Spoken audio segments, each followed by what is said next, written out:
जो राष्ट्रीय जनता दल को चाहने वाले हैं, तेजस्वी यादव को चाहने वाले हैं, संजय यादव को चाहने वाले हैं, इस लड़ाई को इस बार जो है ये प्रदीप यादव का लड़ाई नहीं है, ये लड़ाई लालू प्रसाद यादव जी का है, ये सोनिया गांधी का है, ये शिबू सोरेन जी का है, हेमंत जी का है, राहुल गांधी का है और तेजस्वी यादव जी का है।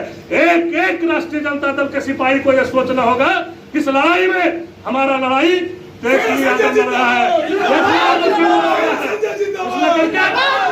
एक एक आदमी ये आज से अभी से ठान लीजिए कि प्रदीप जी को जिताने के लिए, महागठबंधन को जिताने के लिए जब तक 1 तारीख को वोट नहीं दिला लेते हैं हमको चैन से नहीं सोना है। कसम खा लेना है कि हमको चैन से नहीं सोना है तो नहीं सोना है जब तक प्रदीप यादव जी को हम जिता ले देते हैं। यही कसम खा के यहाँ से जाना है और अभी से लग जाना है।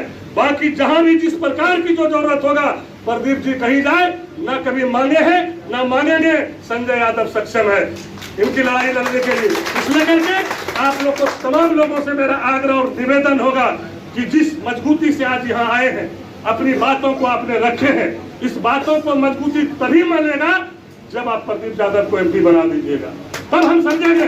बाकी अगर प्रदीप यादव बुरा नहीं हो रहा, 5 साल कितना दिन बीतने में लगेगा। अगर इस बार गद्दारी करेगा, मैं आपको विश्वास दिलाता हूं कि फिर आमने सामने 2000 से लेकर 2002 तक में जिस तरह लड़े थे प्रदीप जी से, वही लड़ाई फिर हम ठान देंगे इनके साथ, अगर मेरे कार्यकर्ता के साथ अगर गद्दारी करेंगे तो यह मैं आपको विश्वास दिलाते हैं।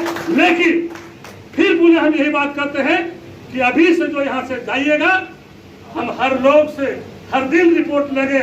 मेरे कार्यालय में भी ऑफिस हम बना दिए हैं, हर 10 जो वर्कर हम बनाए हैं, हम हर दिन का रिपोर्ट लेंगे। आज का प्रोग्रेस क्या है बूथ का, आज का पंचायत का प्रोग्रेस क्या है, आज का प्रखंड का प्रोग्रेस क्या है, जिला का प्रोग्रेस क्या है। क्योंकि हम लोग को बहुत बड़ा जिला देखना है, मधुपुर भी देखना है, जरमुंडी भी देखना है, देखभर भी देखना है, महागामा भी देखना है, पड़िया भी देखना है। सब जानते हो जो लगातार विधायक सांसद रहता है उससे बहुत तरह का लोग को नाराजगी रहता है। हो सकता है जहाँ से इनसे नाराजगी होगा, 5 सालों के अंदर उसे भरेंगे और उसके लिए कैलेंडर जारी कर दिया। और आपने देखा होगा, अगर आपने टीवी में समाचार में ये बात चलने लगी कि कई इंस्टीट्यूट के जो अधिकारी हैं अब उस कैलेंडर के हिसाब से तैयारी कराने लगा और कहा कि ये मोदी जी का नहीं है, ये राहुल जी का कथन है। निश्चित रूप से परीक्षाएं होगी, निश्चित रूप से बहालियां होगी।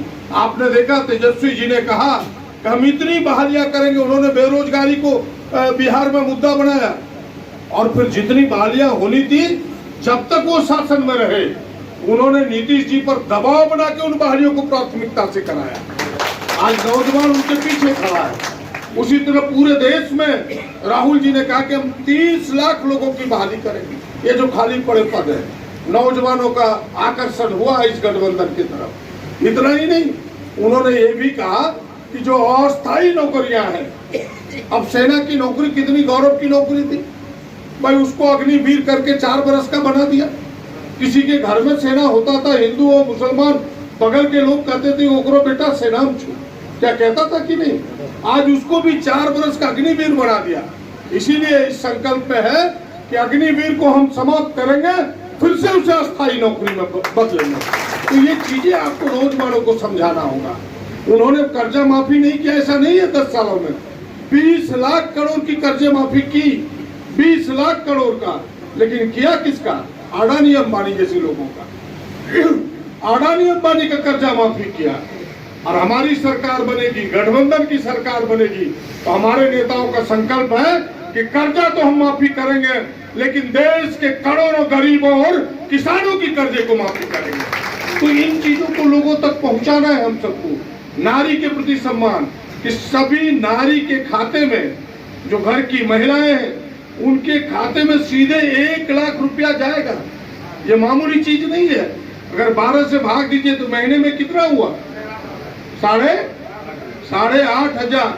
और यहाँ प्राइवेट स्कूल में 6,000 मास्टर खटवा की गलती के चुप सही। और हम 8,500 हमारी सरकार देगी महिला को सीधे उनके खाते में। ये बात महिलाओं तक जानी चाहिए। जो महिलाएं की टीम है इस बात को घर घर पहुंचाए। यहाँ तक छुछो गैस सिलेंडर और वोट दे दिल को 8.5 देवे तो नहीं देते क्या? उस बार गैस सिलेंडर के नाम पर वोट दिया कि नहीं संजय बाबू? तब तो हम 1 लाख रुपया देंगे महिलाओं को, लेकिन ये विश्वास दिलाना होगा आपको।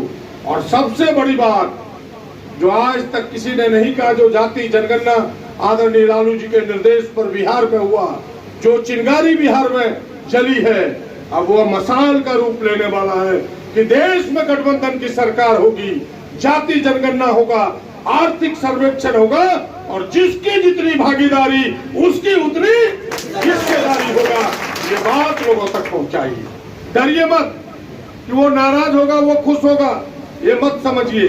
ये सिद्धांत की लड़ाई है, व्यक्ति का लड़ाई नहीं है। आप मत समझिए कि प्रदीप बाबू नाखुश हो जाएगा, कि दिलीप बाबू खुश हो जाएगा। ये सिद्धांत की लड़ाई है कि जिसकी जितनी आबादी है हम उसको हिस्सेदारी देंगे। और सबसे बड़ी बात, यह चुनाव देश के लोकतंत्र के लिए है। लोगों को शंका है इनके रीति रिवाज से। देखिए गुजरात में एक आदमी का नॉमिनेशन खारिज करके सीधे वहां चुनाव जिता दिया। क्या ये लोकतंत्र है? क्या लोकतंत्र तानाशाह में बदलने जा रहा है।